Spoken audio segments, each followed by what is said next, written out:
오늘 주일 예배 주시는 우리 하나님 말씀을 받도록 하겠습니다. 이 복된 시간에 주신 하나님 말씀은 신약성경 요한복음 6장 5절부터 13절까지 말씀입니다. 신약성경 152면 요한복음 6장 5절부터 13절 기대하다 그리고 웃다라고 하는 제목으로 담임 목사님께서 말씀 전하시겠습니다. 5절부터 저하고 교독으로 봉독하시겠습니다. 예수께서 눈을 들어 큰 무리가 자기에게로 오는 것을 보시고 빌립에게 이르시되 우리가 어디서 떡을 사서 이 사람들을 먹이겠느냐 하시니, 이렇게 말씀하심은 친히 어떻게 하실지를 아시고 빌립을 시험하고자 하심이라. 빌립이 대답하되 각 사람으로 조금씩 받게 할지라도 200데나리온의 떡이 부족하리이다.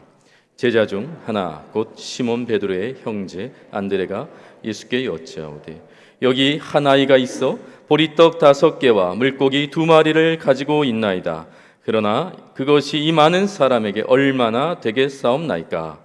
예수께서 이르시되 이 사람들로 앉게 하라 하시니 그곳에 잔디가 많은지라 사람들이 앉으니 수가 5,000명쯤 되더라.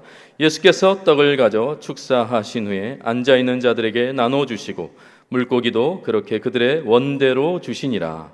그들이 배부른 후에 예수께서 제자들에게 이르시되 남은 조각을 거두고 버리는 것이 없게 하라. 다 함께 읽겠습니다. 이에 거두니 보리떡 5개로 먹고 남은 조각이 12바구니에 찼더라. 할렐루야. 우리 옆에 분들에게 이렇게 인사하겠습니다. 사랑으로 잘 섬기겠습니다. 사랑으로 잘 섬기겠습니다. 사랑으로 잘 섬기겠습니다. 저희가 인사말이 바뀌었어요. 왜 바꿨냐면 지금 요한일서 하고 있잖아요. 요한일서에서 우리 지난주에 아주 귀에 딱 찍어지도록 사랑하라라는 그 내용을 가지고 다루고 있거든요. 그래서 우리가 서로 사랑하되 그냥 사랑하는 것이 아니라 잘 섬기는 사랑이었으면 좋겠다고 해서 제가 인사를 바꿨습니다. 한 번 더 인사하겠습니다. 잘 사랑으로 섬기겠습니다. 잘 사랑으로 섬기겠습니다. 여러분, 제가 어린 시절에 노는 걸 참 좋아했어요. 노는 걸 얼마나 좋아했는지, 노는 거는 뭐 밤새 놀아도 지치지 않을 정도로 늘 놀기를 좋아했는데요. 부모님이 걱정되셨던 것 같아요. 부모님께서 늘 기도하시면서 아들 지혜를 위해서 기도했고 또 늘 그냥 공부 잘하는 아들 되었으면 좋겠다 기도하셨는데 아무리 기도해도 응답이 안 되니까 한 번은 이 감리교 남자 권사님 간증 테이프 하나를 가져오셔서 저에게 던져주시면서 이렇게 말씀하시는 거예요. 잘 듣고 뭘 느꼈는지 얘기해. 근데 제가 이제 테이프를 딱 받았더니 테이프 속 인물이 누구냐면 원종수 권사님이라고 아시죠? 예, 감리교는 권사님이 저희 그 교단을 보면 안수 집사님 정도 되는 거거든요. 이 원종수 권사님께서 이제 전교 꼴찌였거든요. 근데 전교 꼴찌였던 그분이 서울대 의대 수석 졸업하는 반전을 이룬 그 기적의 주인공으로 나타나고 있는 간증인데요. 이 간증의 내용은 이래요. 뭐 앞에 부분은 얼마나 힘들고 어려운 사람들의 극률한 마음을 갖고 섬겼는지를 얘기하다가 이제 중간부터 무슨 얘기가 나오냐면 이제 새벽 예배 나가서 기도하기 시작한 게 나오는 거예요. 그러니까 기도했더니 하나님이 지혜를 주시더라는 겁니다. 새벽 예배 때 읽었던 로마서가 어느 날 길을 가는데요, 장면이 이렇게 저장되어 있는 거예요. 한 번밖에 안 읽었는데. 또 국사책을 머리에서 이 페이지 수대로 저장이 되어 있는 게 느껴지면서 야, 이 전교 꼴찌였는데 고등학교 때는 1등으로 졸업을 하고, 이 고등학교가요 대전에서 제일 공부 잘한다고 하는 대전고등학교였어요. 그러니까 1등으로 졸업을 하고 서울대 의대 수석 졸업하고 전국 의사고시 수석 졸업하고 이러면서 대단한 지혜, 대단한 축복을 받게 됐는데 딱 듣다 보면 마치 솔로몬 같은 생각이 드는 거예요. 엄청난 지혜를 얻을 수 있다고 하니까 이번 아무리 노는 거 좋아해도요, 공부 잘할 기회가 열렸다고 하면 그거 따라 할 수밖에 없잖아요. 그래서 제가 그 테이프를 듣고 또 들었어요. 빌려온 테이프였는데 테이프가 늘어날 정도로 저희가 많이 들었던 것 같아요. 그러면서 들으면서 들을 때마다 이런 상상이 되는 거예요. 저도 마치 제가 원종수 권사님처럼 자고 일어났는데 전날 봤던 교과서가 막 다 암기가 되고 공부했던 것들 다 떠오르고, 그래서 그냥 시험만 보면 전교 1등 할 것 같은 막 기대감 있잖아요. 그런 기대감의 마음들이 이 간증을 들을 때마다 반복이 되는 거예요. 근데 이제 그것만 있는 게 아니라요, 간혹 의심도 생깁니다. 어떤 의심이 생기냐면, 내가 아무리 이런 간증 테이프 듣는다고 나에게 이런 특별한 지혜가 진짜 임할까? 이런 생각이 들어요. 그럼 이걸 또 저희 어머니한테 제가 얘기합니다. 엄마, 내가 아무리 이 간증을 들어도 확신은 생기는데 또 한번 생각해 보면, 야, 내가 이런 특별한 지혜를 받을 수 있을까? 이런 생각이 들어. 이럴 때마다 저희 어머니가 뭐라고 말씀하셨냐면, 야, 이놈아, 믿음을 가져, 믿음을, 이러시는 거예요. 그러니까 제가 그 말을 듣고서, 아, 그렇지, 믿음을 가져야겠지.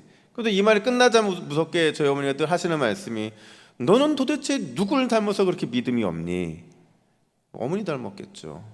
아니면 아버지 닮았든지, 뭐 둘 중에 하나 닮았겠죠. 근데 제가 이 어머니의 말씀을 들으면서 제 안에 이렇게 해석이 되는 겁니다. 원종수 권사님처럼 특별한 지혜를 얻으면 믿음 있는 사람일 것이고, 만약에 그렇지 못하면 내 안에 믿음의 문제가 있는 거다.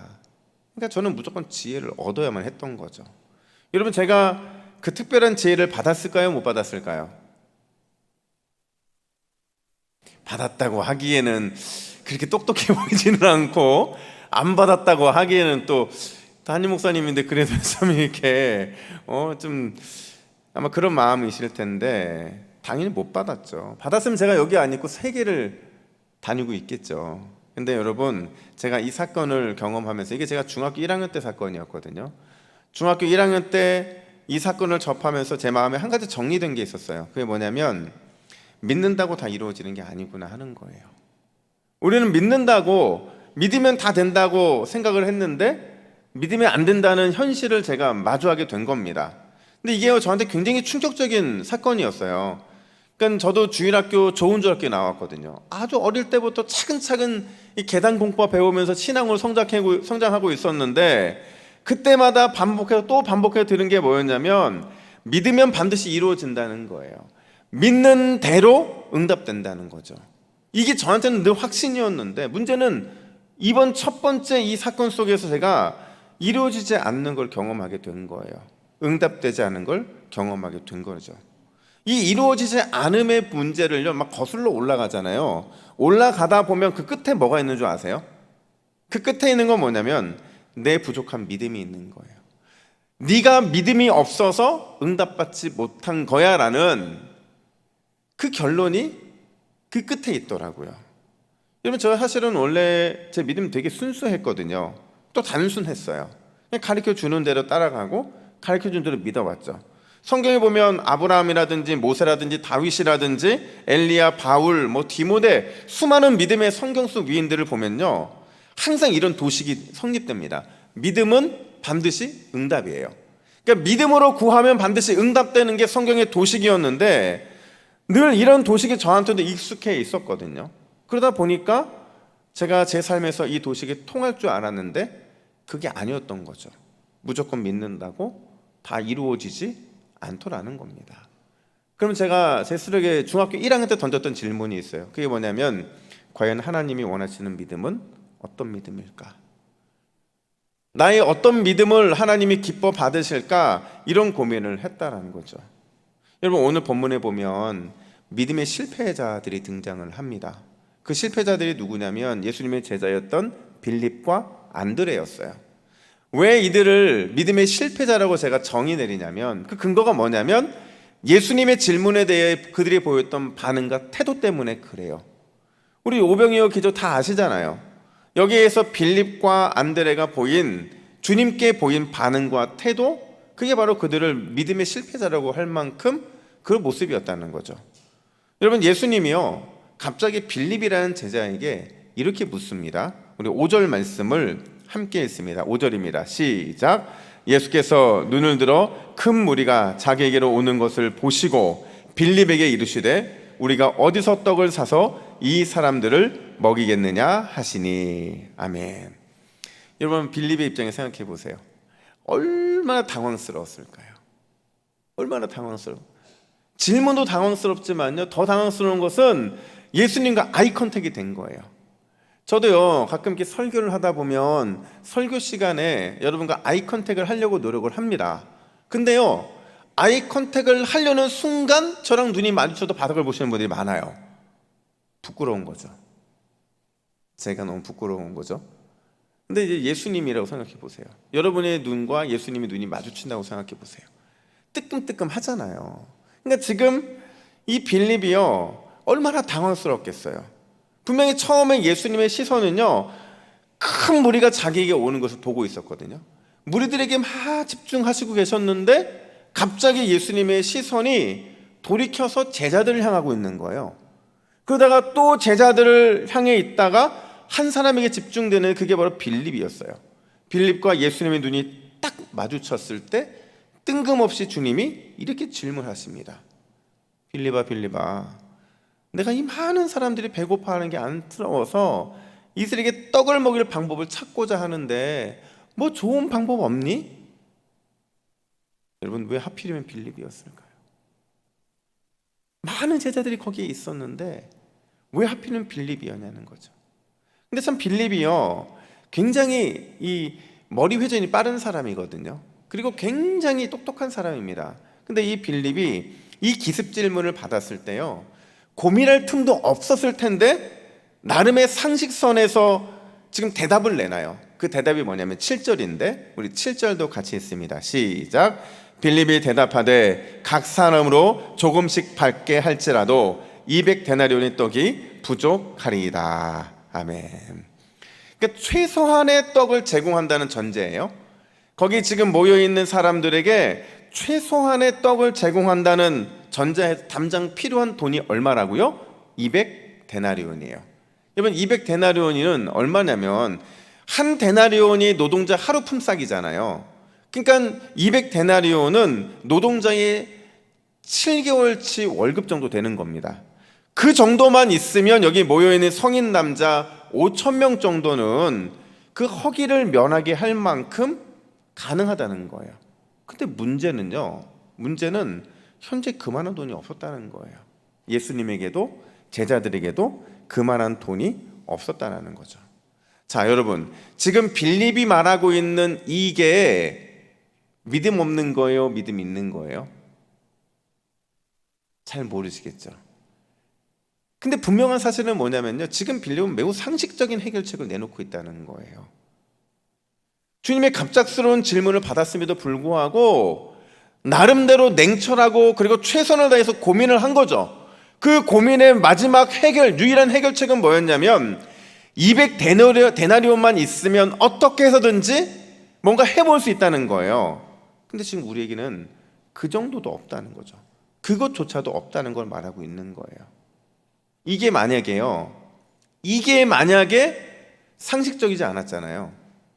이게 뭔가 다르잖아요. 그러면 나머지 제자들이 들고 일어났을 거예요. 근데 제자들 모두가 다 침묵을 하고 있어요. 왜요? 지금 빌립의 이 말에 동의하는 거거든요. 아니 동의할 수밖에 없는 거예요. 왜냐하면 진짜 합리적인 대답이거든요. 그 이상 어떤 대안을 할 수 있겠냐는 거죠. 근데 바로 그때 제자들 중에서 유일하게 한 사람이 등장을 하는데 그게 안드레예요. 안드레가요 갑자기 헐레벌떡 뛰어와서는 이런 해결책을 내놓습니다. 우리 9절 말씀을 또 같이 읽습니다. 9절입니다. 시작. 여기 한 아이가 있어 보리떡 5개와 물고기 2마리를 가지고 있나이다. 그러나 이것이 이 많은 사람에게 얼마나 되겠사옵나이까. 여러분 안드레는요 지금 빌립이 예수님께 질문을 받고 있을 때 그 옆에도 같이 들었던 것 같아요. 듣다 보니까 빌립이 생각하고 있는 그 찰나에 움직인 거예요. 그래서 현장에서 어떤 대안이 있는지를 찾았던 겁니다. 뭐 간단하게 보면 빌립보다는 안드레가 조금 더 역동적인 신앙을 가진 건 맞아요. 근데 역시 그가 말하고 있는 결론은 뭐였냐면 이 보리떡 5개와 물고기 2마리가 들어있는 도시락을 가지고 오기는 했지만 그 진단 역시도 빌립과 다르지 않았다는 거예요. 그 답변이 뭐예요? 보리떡 5개와 물고기 2마리로는 이 많은 사람을 상식적으로 먹일 수 없다는 거예요. 절대 먹일 수 없다는 거죠. 여러분 이건 현장에서 찾은 답이었잖아요. 현장에서 찾은 답이니까 그 분명한 사실, 그 현장성을 가지고 있는 거라고요.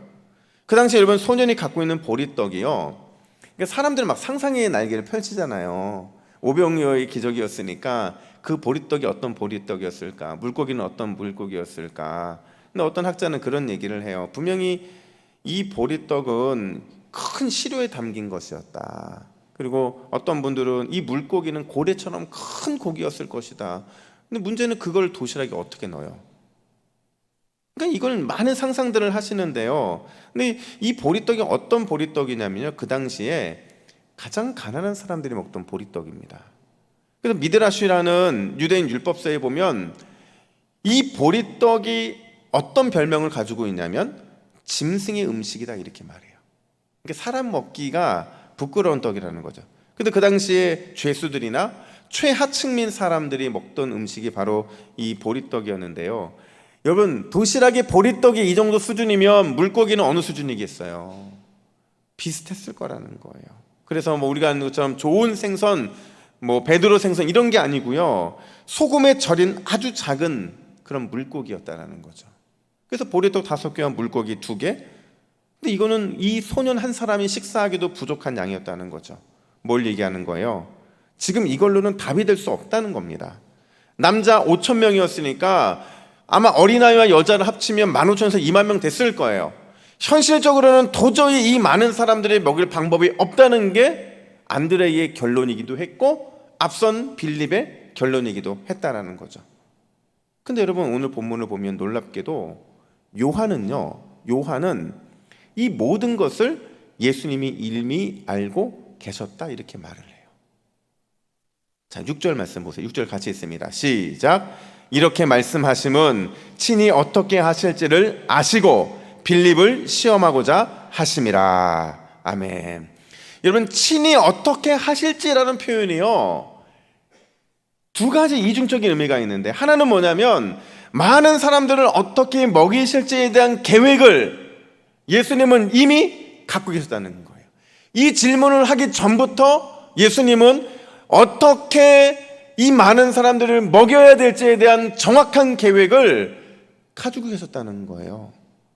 또 어떤 의미가 있냐면 빌립과 안드레가 어떻게 대답할지도 주님은 꿰뚫어 알고 계셨다라는 거죠. 그러면 질문, 여러분, 처음부터 답을 갖고 계셨잖아요. 이미 그들이 어떻게 대답할지 마음도 꿰뚫어 보셨잖아요. 그럼 왜 이런 질문을 하는 거예요? 도대체 이런 질문을 하신 의도가 무엇이냐 하는 겁니다. 오늘 본문은 그 의도를 살펴보면 오병이어의 기적이 왜 그들에게 필요했는지를 알 수 있어요. 자, 첫 번째로 이 사건을 통해서 주님이 이 질문을 하신 이 질문을 통해서 주님이 원하시는 믿음을 보여주는데, 그 믿음이 뭐냐? 대단한 믿음, 특별한 믿음이 아니라 주님께만 집중된 믿음이라는 사실을 주님이 알려주고 싶은 거예요. 자, 여러분, 우리가요 신앙생활하면서 가끔 오류에 빠질 때가 언제냐면, 우리는 주님이 받으실 만한 믿음 이러면요 대단한 믿음이고 특별한 믿음이라고만 생각해. 이게 진짜 믿음이라고 우리는 착각한다는 거죠. 심지어 여러분, 우리 중에서는요 무모한 믿음도 진짜 믿음이라고 그렇게 여기는 분들도 많이 계세요. 근데 여러분, 대단한 믿음만, 특별한 믿음만, 이런 믿음만 좋은 믿음이냐는 거죠. 우리 주님이 이런 믿음만 기뻐하시냐는 거예요. 물론 대단하고 특별한 믿음이 있으면 좋죠. 저는 여러분들이 대단한 믿음, 특별한 믿음을 갖는 믿음의 소유자 되기를 간절히 축복합니다. 근데 여러분, 현실을 보면 우리는 그런 믿음이 없어요. 그런 믿음을 갖기에 한없이 부족한 사람이라고요. 근데 내가 그런 믿음이 진짜 믿음이라고 생각하고 그 믿음만 쫓다 보면요 나의 현실과 신앙의 괴리는 점점 깊어질 수밖에 없는 거예요. 근데 여러분, 주님은요 결단코 대단하고 특별한 믿음만을 참 믿음이라고 말씀하지 않으세요. 오히려 어떤 믿음을 주님이 더 기뻐하시느냐? 믿을 수 없는 상황, 그럴 수 없는 상황에서 주님께 집중할 수 있는 믿음, 믿음의 대상, 믿음의 그 본질 자체를 주님께 올려드릴 수 있는 그 사람의 믿음을 진짜 믿음이라고 평가하신다는 거죠. 제가 이런 예를 들어드릴게요. 일전에 제가 한번 이사에게 한번 드린 적이 있어요. 제가 새벽에 했는지 아마 주일날인지 기억이 나진 않는데, 사역지를 이동해야 되니까 이사를 계획하고 있었는데 집이 안 나가는 거예요. 빨리 여기를 계약을 마무리하고 가야만 되는데 보러 오는 사람도 단 한 사람도 없는 거예요. 그러니까 여러분, 이사는 타이밍이잖아요. 그러니까 타이밍이 안 맞으면 이중으로 힘들고 막 그러잖아요. 근데 이제 제가 이런 고토를 저희 아내가 친정 가가지고 얘기했더니 성당 다니시는, 성당에서 기도 잘하시고 믿음 좋으시다고 소문난 이모님이 계셨는데, 저희 아내 이모님입니다. 저희 이모님 아니에요. 그 이모님이 저희 아내한테 뭐라고 얘기했냐면 민속 비법이 있다는 거예요. 우리나라 전통적으로 따라오던 이게 뭐냐면, 이사 갈 때 집 안 나가면 가위를 거꾸로 걸어 놓으면 된다. 이거라면 집 금방 나간다는 거예요. 여러분, 저희 이모님이 조카 사이가 목사인 걸 알았을까요? 몰랐을까요? 알았어요. 알았는데도 이렇게 하라는 거예요. 그러니까 제가 이 샤머니즘적인 이 해결책을 들으니까, 또 제가 이 보수 신학을 공부한 목사잖아요. 그러니까 제 마음에 의문이 생기는 거예요. 제가 왜 그런지 모르겠는데 뭐라고 얘기했냐면, 제가 3일 기도에서 해결 안 되면 그때 이모님 말씀처럼 가위를 거꾸로 걸어 놓겠다, 이 선포를 해버린 거예요. 여러분, 어떻게 됐을까요? 기가 막히게 다음날 집이 나갔어요. 근데요, 제가요, 이 선포를 하고 기도하면서 이 사건을 통해 깨달은 게 하나가 있어요. 저희 아내는 너무 잘하는데 기도하는데요, 확신이 없는 거예요. 말은 그렇게 해놨는데 하나님이 진짜 이 3일 안에 집을 나가게 해주실까? 막 4일째 나가게 하시면 어떡하지? 이 이모도 카톨릭 다니시는데 이 이모님도 전도해야 될 사람인데, 이분의 이 면이 안 서면 어떡하지? 막 이런 많은 의심을 하고 또 염려를 하면서 기도했거든요. 근데 집에 나가더라는 거죠. 여러분, 기적은요, 어떤 비범한 믿음 때문에 생기는 게 아니라는 거예요. 기적이 왜 나타나느냐? 그 기적은요, 주님의 주권적인 능력으로 인해 발생하는 거라는 거예요. 그러니까 내가 믿음이 많아서, 내가 믿음의 능력이 충만해서 그 기도의 응답이 이루어지는 게 아니라, 주님이 기적을 이루시려면 일어나게 된다는 게, 그게 바로 기적이라는 거죠. 주님의 주권 안에 있다는 거예요. 초점이 다른 거죠. 이거를 믿음으로 연관시켜 보면요, 주님이 받으실 만한 믿음이 뭐냐? 현실의 불안함, 그 불안함 때문에 계속 의심이 생기고, 또 그 불안함 때문에 의심이 또 생기는 이런 상황 속에서 끊임없이 주님을 바라보는 거예요. 의심 가운데 주님을 바라보는 거죠. 그분의 손을 놓칠 때도 있어요. 그럼 다시 잡는 거예요. 또 놓치면 다시 주님의 손을 붙잡는 거예요. 주님이 원하시는 그 믿음은 바로 이런 믿음이라는 겁니다. 여러분, 우리는 자꾸 대단한 믿음, 그 믿음에서 답을 찾으려고 해요. 근데 하나님은요, 우리가 대단한 믿음의 답을 찾기보다는 그냥 주님 바라보기를 원하시는 거예요. 그냥 주님 손만 붙잡기를 원하신다고요. 자, 보세요. 6절 하반절 보시면 이 모든 일이요, 빌립을 시험하고자 하심이라 이렇게 말을 해요. 다 아시면서 빌립을 테스트하셨던 거죠. 어떤 테스트요?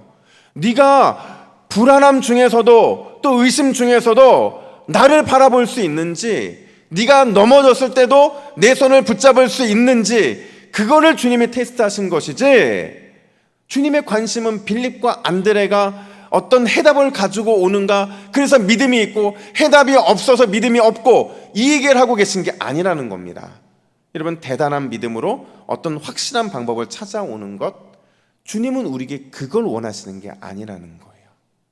의심이 많은 삶에서도, 또 여전히 불안한 삶에서도 그래도 주님을 계속 바라보는 것, 그분의 손을 놓칠 때에도 다시 또 잡고 일어나고 또 잡고 일어나기를 반복하는 그 행위 자체를 주님은 믿음이라고 보신다는 거예요. 제 얘기가 아니고요, 그 박영동 목사님이라고요, 삶으로 설명한 신앙이라는 책이 있어요. 이 책에 보면 이 목사님이 설교를 하면서 성경의 인물들을 막 연구를 해요. 그들의 삶을 연구하는데, 그러니까 성경 전체를 통전적으로 연구하다 보니까 한 사람의 인생의 스토리를 막 정리하거든요.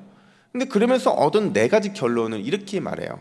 첫 번째가 뭐냐면, 신앙의 선배라고 해서 특별한 사람은 아니었다는 거예요. 그들도 연약한 우리와 별반 차이가 없었다는 거죠. 두 번째는 뭐냐면 그들도 우리처럼 늘 죄에 대한 시험이 있었다는 거예요.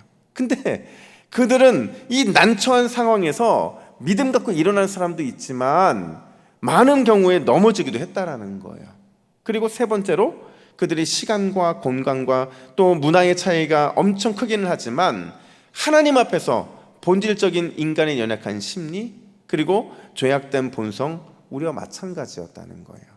중요한 건 네 번째인데 그래서 하나님은 언제나 신실하셨다는 사실이에요.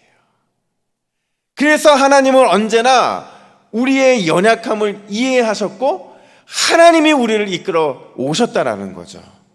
여러분 이 세상에는 100%의 확신 가득한 믿음이라는 건 없어요.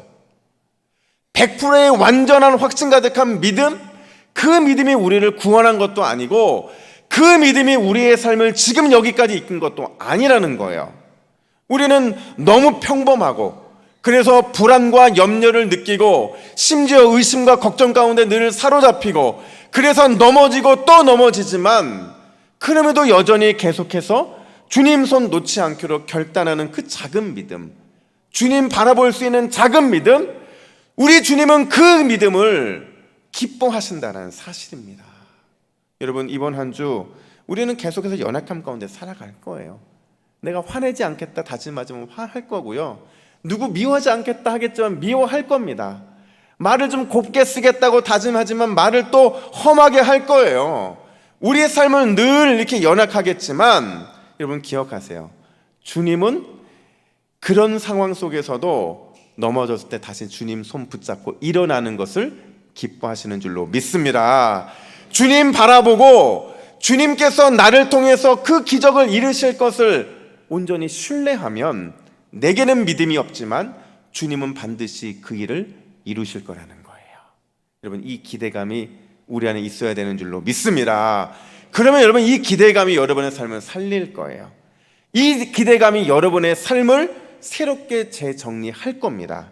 이번 한 주간 그 믿음 가지고 그 기대감으로 온전히 주님을 신뢰할 때에 웃음 가득한 그런 한 주를 보내게 되는 저와 여러분 되기를 간절히 축복합니다. 뿐만 아니라 두 번째가 있어요.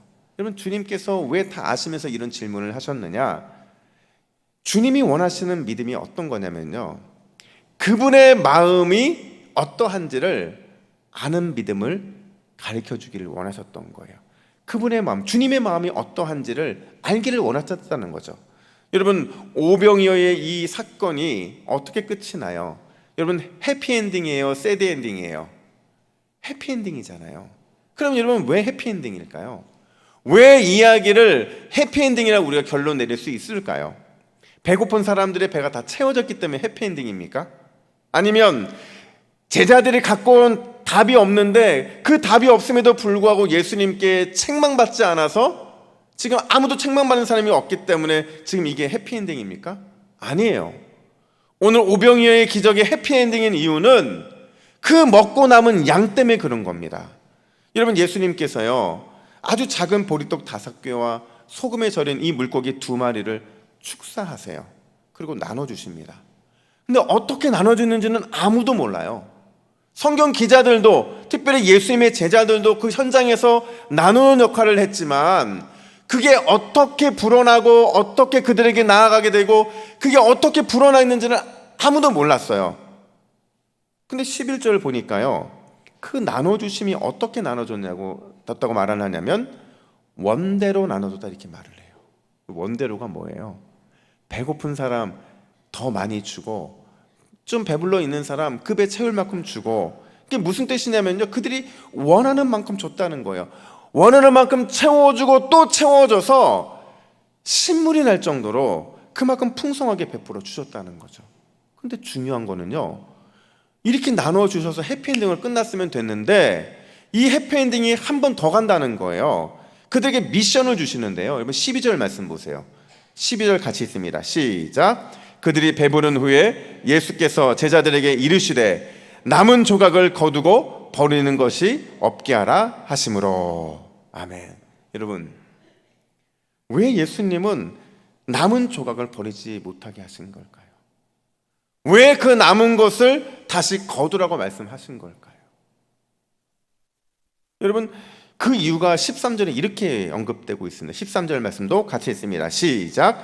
이에 거두니 보리떡 5개로 먹고 남은 조각이 12바구니에 찼더라. 할렐루야. 여러분, 12바구니는 우연일까요? 아니요. 성경은 우연이 없습니다. 주님께서는 정확하게 12바구니를 차고 넘치게 만드신 거예요. 왜요?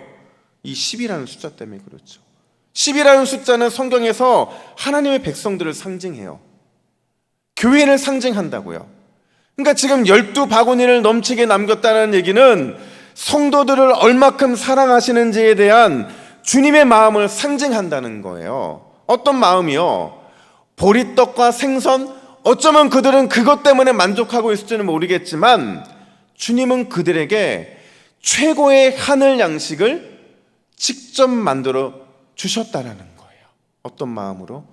내가 너희를 얼마큼 사랑하는지를 담아서 그 사랑의 마음으로 최고의 하늘 양식을 그들에게 내려주셨다고요. 마치 구약시대에 광야에 있는 그들에게 40년 동안 하늘에서 메추라기가 내리고 만나가 내렸던 것처럼 주님은 그들을 이제는 최고의 하늘 양식으로 그렇게 채워주시겠다.